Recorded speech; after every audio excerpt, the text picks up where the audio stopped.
Episode 64. Let's do this. Welcome to the Hack Learning Podcast. I'm your host, Mark Barnes, providing right now solutions to some of your biggest teaching and learning problems. Now, let's hack learning. Today, we are going to hack learning with one of my good friends and one of the most exuberant, entertaining, exciting educators I know, the amazing, the inimitable Jamstur. And Jim is going to tell us all about something that I think is so important in education. It is so cool. We're going to talk about engagement, and it's something that seems easy, but man, is it elusive for teachers. The idea of getting kids excited about learning. And let me tell you, you're in for a treat because there's nobody better at this than Jamstur, author of You Gotta Connect and author of Hacking Engagement. And let me tell you, you know hack learning books, we've got 5 strategies, we've got 10 ways to do things. In Hacking Engagement, Jamstur gives us 50, count them, 50 tips and tools to engage teachers and learners daily. So I'm so excited to talk about engagement. Jim, you ready to hack learning today? Yes, sir. Mark, I sound awesome. You do, don't you? The pressure's on, buddy. I got to meet this guy. For sure. Yes, absolutely. Absolutely. Good deal. Go ahead. Introduce yourself, talk a little engagement, and then we'll dive into the problem, the hack, and what you can do tomorrow. You know something, man? This is so important. I mean, it's the whole ball game. We talk about all this stuff in education, but if they're not tuned in, we're like the background teacher voice on Charlie Brown, unless they're engaged. So, I mean, this is what I like to say, Mark. I like to grab my students by the virtual lapels and draw them in to my lesson. Now, please don't think that that's too aggressive. What I mean by virtual lapels is just make them lean in, make them want to hear. And that's it. That's the whole ballgame. If you can get them to do that, then all the other stuff follows right along. All the other things that you're trying to accomplish occur, manifest itself. It sounds so easy. It just, if you can grab that virtual lapel, if you can shake the kids up and you can get them excited, then man, they'll learn. They'll be into your lessons. They won't be bored. Maybe they won't be disruptive. Teachers complain about that a lot. And it sounds easy, but it's really the problem. The student engagement, teachers struggle with this. And why is that, do you think? Well, and let me just throw this little sideline in. This is year number 32 for me in the classroom. It's gotten tougher. I mean, there's no question that attention spans have shrunk, and you have to work harder at this. When I started teaching in the mid-1980s, it was easier. Yeah. and it is more challenging today, but I like a challenge, and I bet you your listener likes one too. And so here's the problem I see. There's a couple problems, but here's one huge problem. And Mark, I hear this from every educator that I talk to about this book that I wrote, Hacking Engagement. They say, a lot of teachers confuse engagement with compliance. Mm-hmm. Yeah. In other words, if the kids are doing what you ask them to do, they're engaged. I don't know where that comes from. I don't know why people get that confused, but they do. So that's one thing. You might think that you have them engaged just because they're doing what you're asking them to do, but that's not engagement. You don't know that they're focused on what you're saying or passionate about what you're doing. So don't take that attitude. A lot of teachers do. Something else, they get and it's totally understandable. I mean, there's a lot of pressure on educators today to perform, man, to get their kids to do well on tests. There's an incredible focus on content. Right. But when you get focused on that too much, you forget the engagement part, which will allow them to learn the content. Right. So it's just this forgotten part of the planning process for tomorrow's lesson. I mean, and it's so important. Yeah, so teachers they're overwhelmed with content. Yeah. They mix up engagement and compliance. So this is the problem with student engagement. So let's talk about the hack. What do we do to hack it? Hold on, Mark. I have something else too. Another problem. Yeah. Okay, let's hear it. It's not only do people focus on content, not only do they get compliance and engagement confused, but they forget the fact that when they're on their free time, they like to do things that they enjoy doing. So we forget about introducing enjoyment into our classroom. And if you want to engage students, if they're enjoying themselves, they're engaged. Yeah, so that's a huge one. You know, I love the way you articulate that, Jim, because I've said to people before about adults, you know, teachers as adults, I'm like, think of your own adult life. You know, what do you do? What do you want to do? And think about things like if you're in a professional development session. You know, teachers complain all the time about professional development, and they talk about how it's boring, and they talk about how presenters stand in front of you and they deliver information and they read from their PowerPoints, and you know, and they're like, man, it's so boring. And then you think about it and go, okay, well, how do you teach?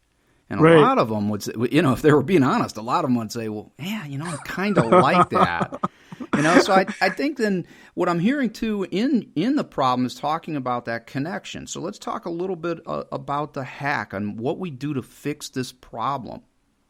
Well, I love the way my book is organized because I attack this challenge. I'm not going to call it I hate to call it a problem. I'm going to attack this objective, this challenge on three fronts.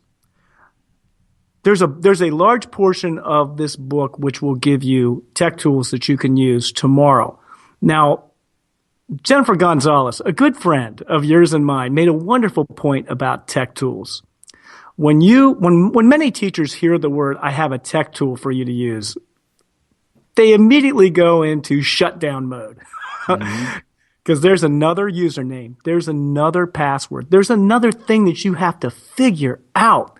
And you know, you don't have much time to do it, nor do you have the inclination to do it. And this thing that you're trying to figure out, you may use once in class, once a year for 10 or 15 minutes. So in my book, I put great emphasis on tech tools that you can use on a regular basis. And so these are things that will transform your class that you can use on a regular basis. That's one strategy. I also want to focus on bonding with students. And I have to tell you this brief story. I tell it in the book in the introduction. I was going to college, humanities guy, had to take a science class, just dreaded the thought of taking a science class. I thought this is going to really destroy my grade point average. I'm going to hate the class. I took the easiest class on the schedule, which was geology, which we called rocks for jocks. Yeah. So I go walking into geology the first day, and I'm thinking, oh, geez, this is going to be awful. In walks this professor. Now, this is 1980. This is back when professors dressed up. He walks in. He's wearing a flannel shirt. He's wearing a pair of jeans. He's about 5'4". He's got this beard hanging down below his collarbones. Very first thing out of his mouth is, boy, teaching geology has gotten me into a lot of trouble with my wife. And so we're thinking, okay, where's this going? He goes, to me, a million years is a blink of an eye. So it's really hard for me to be excited about being 15 minutes late to pick up my wife. So I'm thinking, oh my gosh, this guy actually has a personality, a science teacher with a personality. What a wonderful find. Mark, over the semester, I grew to love that class. I ended up with a B in there. It didn't destroy my GPA. And I'll bet you that your listener has had an experience when they walked into a class as a student and they were dreading the experience and they ended up loving the class because some cool teacher reached out and bonded with them. Yeah, I think everyone has a story like that. And it's a fabulous story about engagement, about getting people excited about something, about thinking, well, this guy's got a regular life. I always loved when I had teachers or professors who I felt like they're a regular person. And Yes, I sir. think we don't think about that enough with kids. The kids, if they think you're a regular person, because they all think you use that old Charlie Brown reference in the beginning. That's what the kids look at teachers, and sadly, too many of them hear that. Wah wah. It's like this right, is man. not a person. So, Jim, there's so much in the stories you're sharing, and I love that, in your book, Hacking Engagement, you talked about tech tools people can use all the time, but also bonding experiences. So it's not just a tech book. There's 50 tips and tools in here, and we're just really touching on a few of them in our short time. So I want you to continue to elaborate on these, and I know we're going to mix in some what you can do tomorrow strategies. But before we do that, let me just briefly say that one way to engage kids is with some sort of student-centered learning tool, with portfolios, things like that. And I want to just say briefly that I want to encourage people to check out Kidem, our sponsor for this episode. So let's learn a little bit more before we get back to hacking engagement. Hey, education hacker, Kidem helps teachers turn personalized learning from a buzz phrase to reality. With Kidem, teachers gain access to an unlimited library of standards-aligned content with beautiful, actionable reports. The best part is, Kidem is 100% free. Check it out today. Go to kidem.co/hacklearning to start engaging your students one-on-one. That's kidem.co/hacklearning. Yeah, Kidem, a great engagement tool and free. And I know you talk so much about that stuff in hacking engagement, tools that are free, bonding experiences that, of course, are free. So, Jim, share a little bit more about that stuff and mix in some of those what teachers can do tomorrow to engage their students. Absolutely, man. And one thing I didn't get a chance to talk about was I'm also really big on the powers of storytelling. And so that would be a strategy. So I like to think of three categories: tech tools, bonding, and then just basic strategies, basic approaches to teaching a lesson. That's what's emphasized in the book. Now I want to talk about this amazing little tech tool. And this little tech tool that I want every listener to download today, mess with it at home. It'll be fun. I guarantee it. Bring it in tomorrow and your kids will be off the hook. That's how excited they'll be about this tech tool. It's called Voxer. Now, I am speaking right now with Mark Barnes. I wouldn't know Mark Barnes if it weren't for Voxer. My book, Hacking Engagement, would not exist if it weren't for Voxer. I have friends around the country that I value tremendously because of Voxer. But that's just from a teacher standpoint. You're like, okay, hallelujah, this old guy likes Voxer. In the research I did for this book, I talked to someone I met on Voxer by the name of Debbie Olson, great teacher out in Long Island, New York, and just coming up with some ideas on some hacks I could write about. And she said, Jim, have you ever thought about taking your literature circles and turning them into Voxer circles? And I'm like, no, I've never thought of that. She teaches third graders. For those of you who don't know what Voxer is, it's the 21st century walkie-talkie. It's absolutely free, and it allows kids to collaborate outside of your classroom. Now, she said that in her 20-some years of teaching, she has never had a more powerful hook. She had disengaged third-grade boys who wanted nothing to do with reading, all of a sudden ultra engaged, focused, absorbed in this little tool called Voxer, and they became great readers in the process. So I have this group. I teach high school students. I tried this, Mark, for the first time just months ago. I can't tell you how into Voxer my students are. We have these little literature circles. I give them prompts, and they interact with each other. They collaborate, that wonderful word, outside of my classroom. This weekend, as soon as I get done talking to Mr. Barnes, I got to start grading some more research papers. Probably about half the students, I had questions about their research papers. I voxed them. They voxed me right back. They answer those faster than they answer emails or texts. I'm amazed.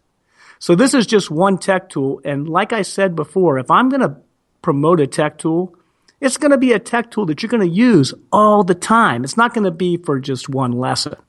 Yeah, Jim, I've talked about Voxer on this show, and what I love, our connection on Voxer, I know Debbie from Voxer, and so many other people in these amazing groups, and we carry on discussions that make us better professionals in Voxer groups outside of school. Constantly. Yes, sir. I mean, I'm talking on Voxer with other educators from around the world on weekends, sometimes just sitting somewhere and saying, hey, let's just have a chat. And that is a rich conversation. Sometimes it's personal, but other times it's really about making us better. And you're telling me that kids will go home, third graders and high school kids will go home, grab their device and get on Voxer and talk about learning. Isn't that amazing? Now, that is a powerful hack. One of 50, right? Right, yes, sir. Jim, I know the listeners are starving for more. We don't have a ton of time, but give us something else.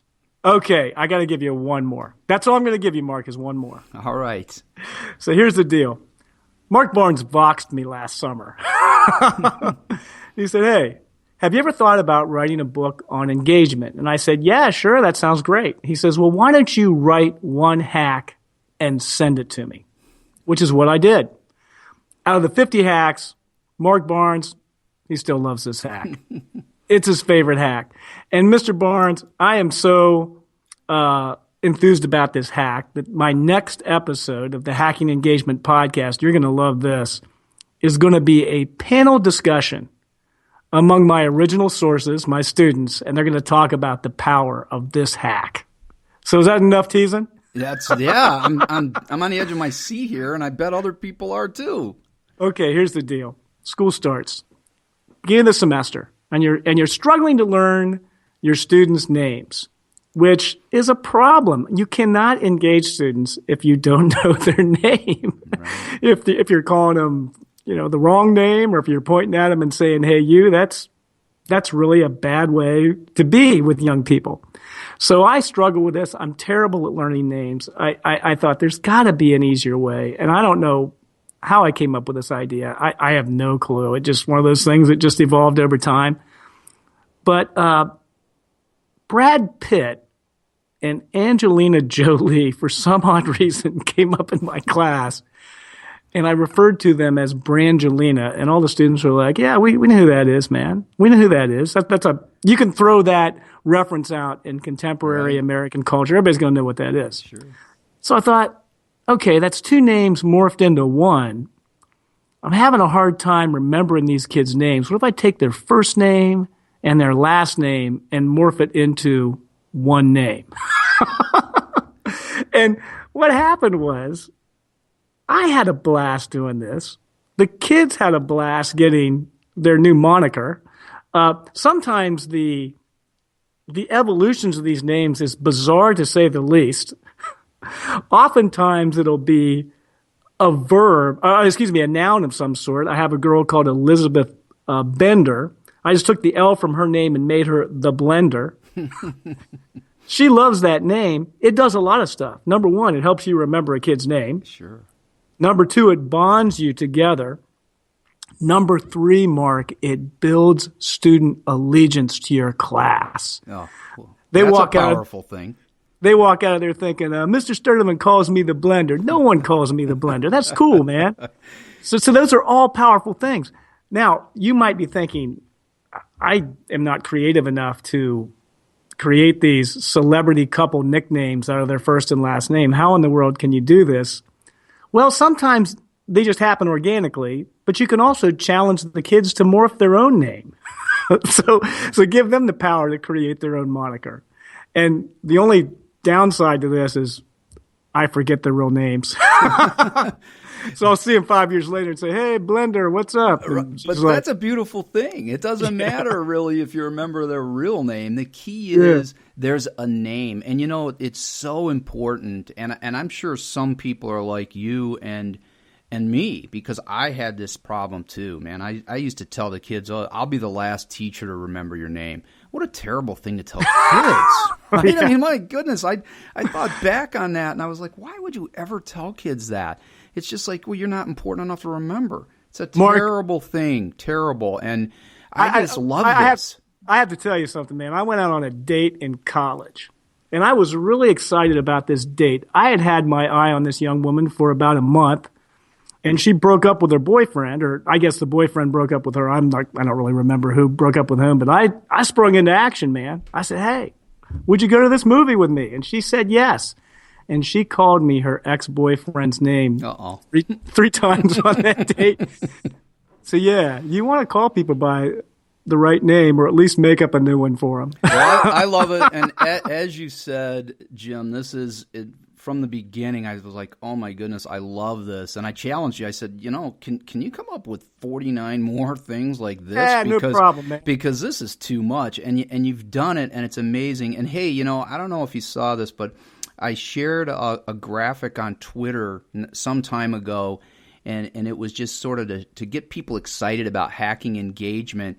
And I showed some of your names that you've used from this amazing hack. And then, I don't know if you noticed, and I don't think I told you, but I did this on your name.